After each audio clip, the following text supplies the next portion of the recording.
Assalamualaikum warahmatullahi wabarakatuh. Jadi pada materi ini saya akan menjelaskan tentang MATLAB dan dasar-dasar Simulink. Jadi apa itu MATLAB dan Simulink? Jadi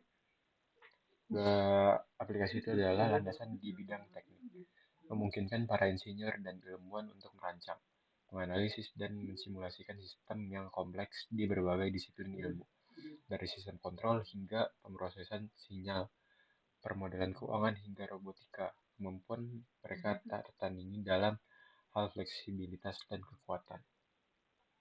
Nah, lanjut pengenalan Simuli, MATLAB, Simulink, dan konsep-konsep modeling dan simulation. Jadi MATLAB itu lingkungan komputasi numerik. MATLAB atau Matrix Laboratory adalah bahasa pemrograman dan lingkungan komputasi numerik yang dikembangkan oleh Networks. MATLAB dirancang untuk komputasi matematis, visual, dan pemrograman. MATLAB memungkinkan manipulasi matriks, plotting, fungsi, dan data, implementasi algoritma, pembuatan antarmuka pengguna, dan interaksi dengan program yang ditulis dalam bahasa lain. MATLAB sangat populer di kalangan insinyur dan ilmuwan karena kemampuannya dalam analisis data, pengembangan algoritma, dan permodalan sistem. Fungsi utamanya yaitu meliputi komputasi matriks dan array, plotting 2D dan 3D, pengembangan algoritma, pembuatan antarmuka pengguna grafis atau GUI, dan integrasi dengan bahasa lain seperti C, C++, Java, dan Python. Nah, untuk Simulink itu lebih ke lingkungan permodelan berbasis blok.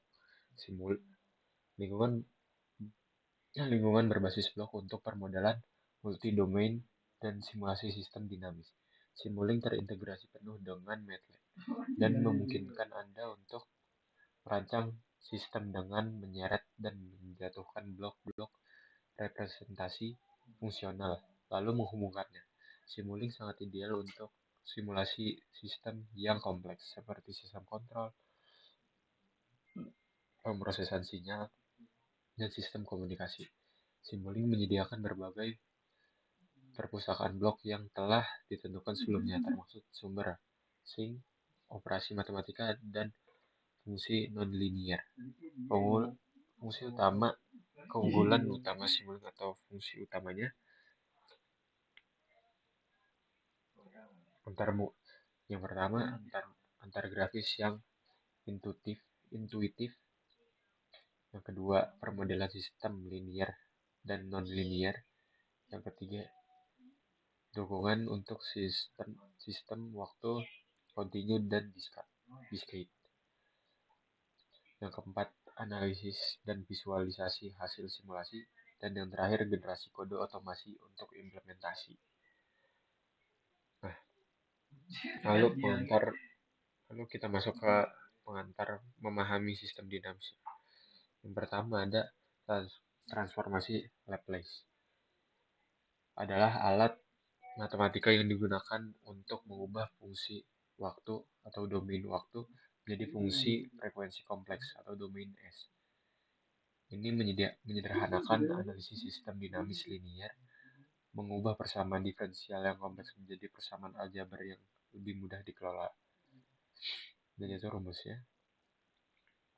Dengan mengubah persamaan diferensial menjadi aljabar, kita dapat lebih mudah memecahkan respon sistem terhadap input yang berbeda, memahami stabilitas, dan merancang controller. Nah, lalu ada fungsi transfer, itu untuk representasi matematis dari hubungan antara input dan output sistem dinamis linier. Ini adalah rasio transformasi Laplace dari output terhadap transformasi Laplace dari input, dengan asumsi semua kondisi awal adalah nol. Fungsi transfer sangat berguna untuk menganalisis karakteristik sistem seperti gain, respon, frekuensi, stabilitas, dan waktu respons. Ini adalah blok bangunan dasar dalam desain sistem kontrol. Yang terakhir, atau yang ketiga, adalah modeling berbagai sistem.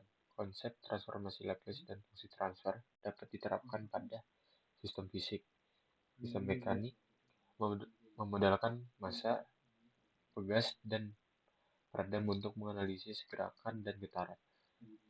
Yang kedua, sistem elektrik menganalisis sirkuit RLC, respons transit, dan stabilitas sirkuit. Yang ketiga, ada sistem hidrolik, memodelkan aliran fluida, tekanan, dan akuator dalam sistem hidrolik. Dengan memodelkan sistem ini secara matematis, kita dapat mensimulasikan perilakunya dalam simuling sebelum membangun prototipe fisiknya. Yang memahami sistem kontrol, yang kunci dalam diagram blok kontrol. Elemen kunci dalam diagram blok kontrol yang pertama, ada reference input atau masukan acuan, nilai yang diinginkan atau set point untuk output sistem. Yang kedua ada summing junction, titik penjumlahan. Di sini sinyal umpan balik dikurangi dari masukan acuan untuk menghasilkan sinyal error. Yang ketiga ada controller, menerima sinyal error dan menghasilkan sinyal kontrol untuk memanipulasi plan. Contoh controller adalah PID, proportional integral derivative. Yang keempat ada plan, sistem fisik yang akan dikendalikan, misalnya motor, tangki air, dan tungku. Yang kelima ada measured output aktual dari plan. Yang terakhir ada feedback sensor, mengukur output plan dan mengumpankannya balik ke summing junction. Nah, ini ada dasar-dasar simuling. Yang pertama ada antarmuka simuling. Setelah membuka simuling, Anda akan dapat melihat kanvas model kosong. Disinilah kita dapat membangun model.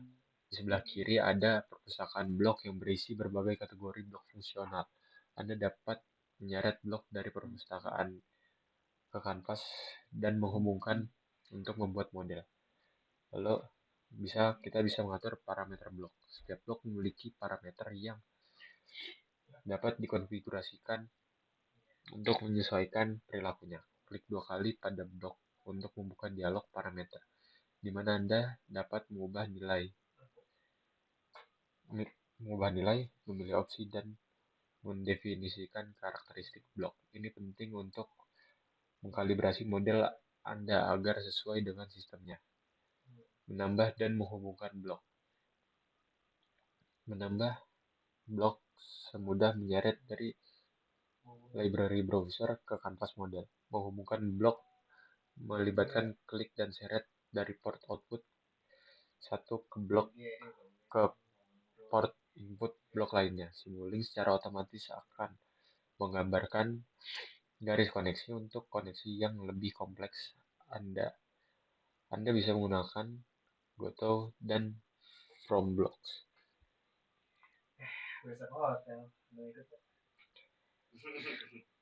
Yang keempat, menjalankan simulasi. Setelah model dibangun dan konfigurasi, Anda dapat menjalankannya dengan mengklik tombol Run di toolbar Simuling.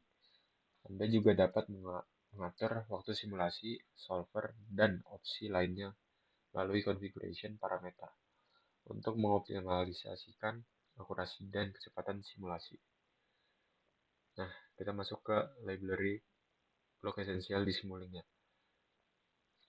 Source block dan Sinks block. Source blok ini menghasilkan sinyal input untuk model Anda. Contohnya termaksud sine wave, step, pulse generator, konstan, dan clock.